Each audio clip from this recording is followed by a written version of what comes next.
नमस्कार। Smart RCM में एक बार आप सभी का फिर से स्वागत है।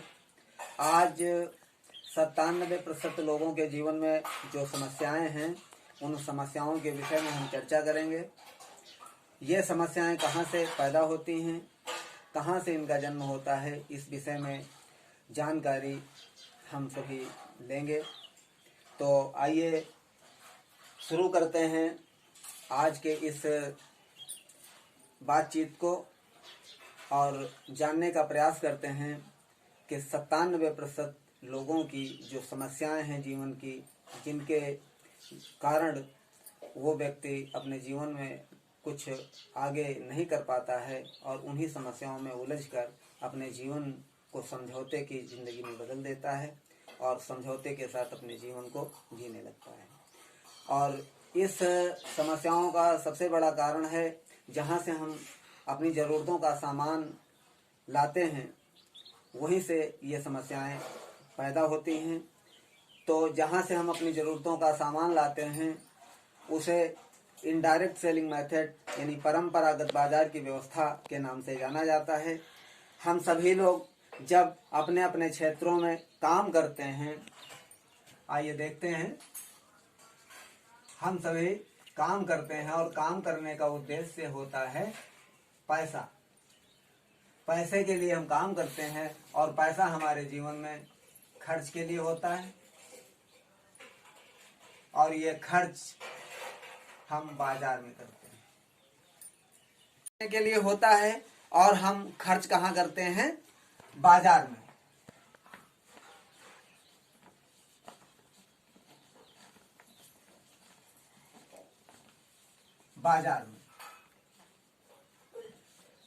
बाजार में हमारी पहचान एक कस्टमर के रूप में होती है। हम बाजार में कस्टमर के नाम से जाने जाते हैं। ये अंग्रेजी शब्द है कस्टमर और ग्राहक, इसे हिंदी में कहा जाता है। हम सबको बाजार में ग्राहक के नाम से जाना जाता है। जब हम अपनी ज़रूरतों का सामान खरीदने के लिए बाजार में जाते हैं तो कहाँ पर जाते हैं? एक रिटेलर की दुकान पे। अब हम आपसे जानना चाहते हैं कि क्या ये रिटेलर हमारी ज़रूरतों का सामान बनाता है? नहीं, ये हमारे ज़रूरतों के सामान का निर्माता नहीं होता है। ये सिर्फ हमारे ज़रूरत के सामान को हम तक पहुंचाने का काम करता है। ये कहाँ से लाता है? ये जहाँ से लाता है उसे होलसेलर कहा जाता है। और होलसेलर भी सामान को नहीं बनाता है। ये जहाँ से लाता है वो डीलर होते हैं। ये डीलरों के माध्यम से सामान को मंगवाता है और डीलर भी सामान को नहीं बनाते हैं। ये सीएफ एजेंट के माध्यम से सामान को लाते हैं और ये सीएफ एजेंट भी सामान को नहीं बनाता है। ये जहाँ से लाता है वह मिल और फैक्ट्री उसे कहते हैं। मिल हमारी जरूरतों के सामान का उत्पादन करती है और हम ग्राहक उसका प्रयोग करते हैं। तो जब मिल कोई प्रोडक्ट बनाती है तो सबसे पहले हमारे जानकारी के लिए, हम ग्राहकों की जानकारी के लिए वो प्रचार करवाती है और प्रचार किसी प्रभावी व्यक्ति से कराया जाता है। प्रभावी व्यक्ति के द्वारा एक एडवर्टाइज होता है और इस एडवर्टाइज में भारी भरकम राशि खर्च की जाती है। तो एक एसोसिएशन है, ये जो चैन है, इस चैन के माध्यम से एक एसोसिएशन है जिसे इनडायरेक्ट सेलिंग एसोसिएशन के नाम से जाना जाता है। और इसका जैसे पूर्व में नाम बताया इनडायरेक्ट सेलिंग मेथड,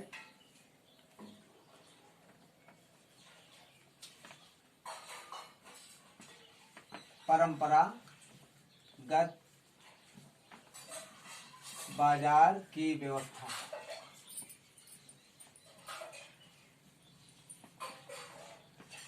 तो इस के माध्यम से जब सर्वे हुआ तो सर्वे में पता चला कि जब कंपनी कोई प्रोडक्ट तैयार करती है तो कम से कम 30 से 40% पैसा उसे एडवर्टाइज में खर्चा करना पड़ता है और उसके बाद 2% सीएफ एजेंट लेता है 3% डायरेक्ट डीलर लेते हैं, 5% होलसेलर और 10% रिटेलर लेते हैं। इस तरह से हमारे जो प्रोडक्ट की कीमत होती है वो 100 MRP हो जाती है। कितने? 100 MRP। जबकि मिल उसी प्रोडक्ट का जब उत्पादन करती है तो 40 रुपए लागत लगाती है, 10 रुपए अपना खर्च जोड़ती है और 50 रुपए का सामान तैयार करके अपने गेट के बाहर कर देती है। अब कंपनी 50 का बनाती है और हमें 100 का मिलता है। हमारी जेब के 50% पूंजी इन बिचौलियों के पास चली जाती है। जब जब हम अपनी जरूरत का सामान खरीदते हैं, हमारी जेब का 50% पैसा यानी आधा पैसा इन बिचौलियों के पास चला जाता है। कितना? 50%।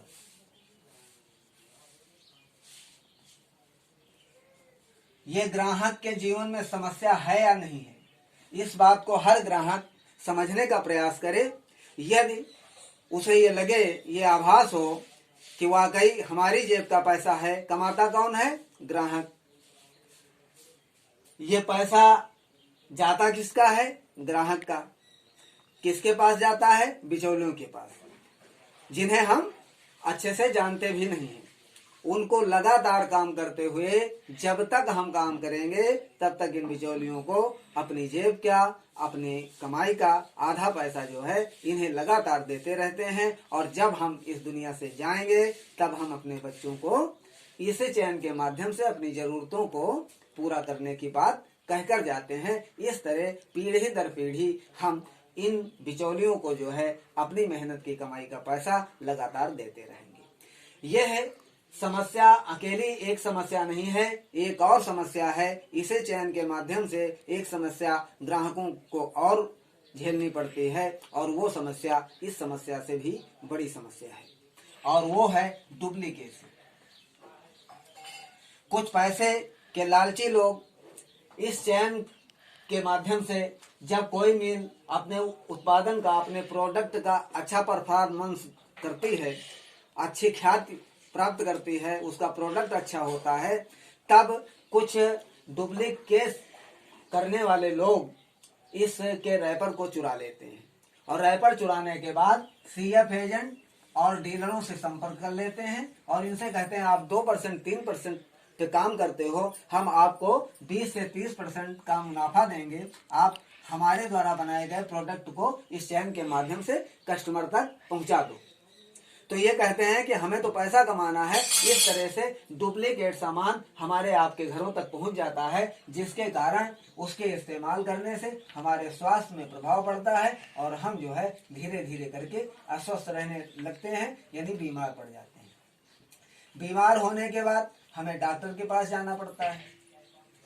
डॉक्टर सबसे पहले हमारा रजिस्ट्रेशन करता है और रजिस्ट्रेशन की फीस 500 से लेकर 700 रुपए तक की लगभग होती है।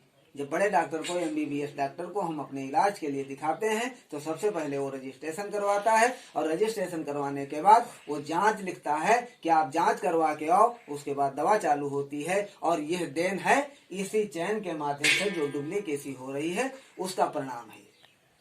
यदि हम अपने जीवन को स्वास्थ्य देना चाहते हैं, अपने जीवन को अर्थ से मजबूत करना चाहते हैं, पैसे से मजबूत करना चाहते हैं, तो इस चैन को हमें छोड़ना पड़ेगा। जब तक हम इस चैन से जुड़े रहेंगे, जब तक हम अपनी जरूरतों की खरीदारी इस चैन के माध्यम से करेंगे, तब तक हमारे जीवन में ना तो पैसे का अभाव दूर हो सकता है और ना हम एक अच्छे स्वास्थ्य को प्राप्त कर सकते हैं। क्योंकि डुप्लीकेसी लगातार चलती रहेगी और डुप्लीकेट सामान की हमें पहचान नहीं होती है, हम जाने अनजाने उसको इस्तेमाल करते हैं और अपने स्वास्थ्य को नुकसान पहुंचाते रहते हैं। और पहला जो बताया गया कि 50% पैसा हमारी मेहनत की कमाई का ये लगातार बिचौलियों के पास जाता रहता है। इन समस्याओं से बचने के लिए हमें जीवन में एक बदलाव करना पड़ेगा और एक परिवर्तन के साथ हम अपनी जिंदगी में पैसे से और स्वास्थ्य से अपने आप को आज़ाद कर सकते हैं, बचा सकते हैं। हम अपने पैसे को वापस प्राप्त कर सकते हैं और अपने स्वास्थ्य को भी बचा सकते हैं। इस चैन से हम खरीदारी बंद करेंगे तो कहाँ जाएंगे, कहाँ से हमारी जरूरतों को पूरा किया जाएगा। इसी का नाम है आरसीएम बिजनेस। और डायरेक्ट सेलिंग मेथड के इस सिस्टम में हमें जो है सब कुछ एक ही प्लेटफार्म से प्राप्त हो जाएगा और साथ में हमारा जेब का जो पैसा जा रहा है वो पैसा वापस आएगा और हमें डुप्लीकेसी से बचाने का भी काम हो जाएगा। अब आखिरी में हम आपसे बात करेंगे कि ये मात्र 20% बिचौलिए हैं। कितने? 20% बिचौलिए। हम 80% ग्राहक। हमारी संख्या कितनी है? ग्राहकों की संख्या 80% है, लेकिन इन 20% बिचौलियों के पास हमारी मेहनत की कमाई का 80% पैसा इन बिचौलियों के पास जा रहा है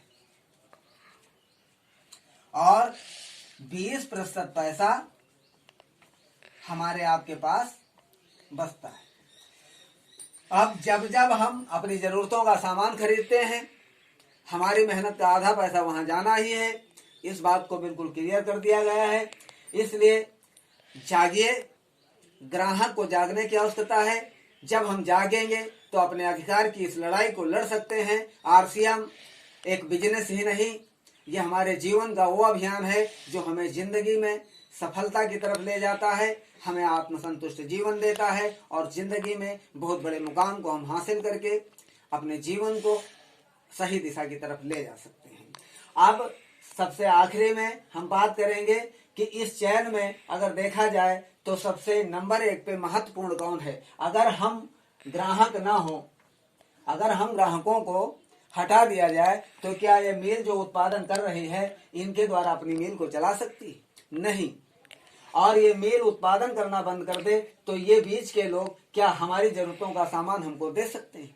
नहीं दे सकते हैं। इसलिए महत्वपूर्ण ग्राहक है और महत्वपूर्ण मिल है, यानी उत्पादन करने वाला और उपयोग करने वाला, यही दोनों महत्वपूर्ण होते हैं। और ये बीच के लोग सिर्फ हमारा शोषण करने के लिए ही बैठे हुए हैं। हम यदि इनके हाथों से अपने जाते हुए अधिकार को रोक देंगे तो निश्चित रूप से ये लोग हमारे द्वारा कमाए हुए पैसे को नहीं पाएंगे। कमीशन के रूप में जो पैसा इनको मिल रहा है वो मिलना बंद हो जाएगा और हम डायरेक्ट लेकर के अपनी जरूरतों का सामान जब डायरेक्ट लेंगे तो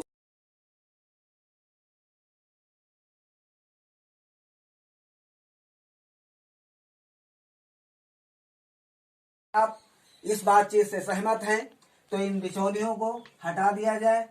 इन बिचौलियों को हटाने के बाद हम डायरेक्ट मिल से अपना रजिस्ट्रेशन करा सकते हैं। इसी का नाम है आरसीएम। अब डायरेक्ट सेलिंग मेथड को कैसे किया जाता है इस बात की चर्चा हम अगले वीडियो में करेंगे। इसी के साथ हम आपसे विदा लेना चाहेंगे। जय आरसीएम, नमस्कार।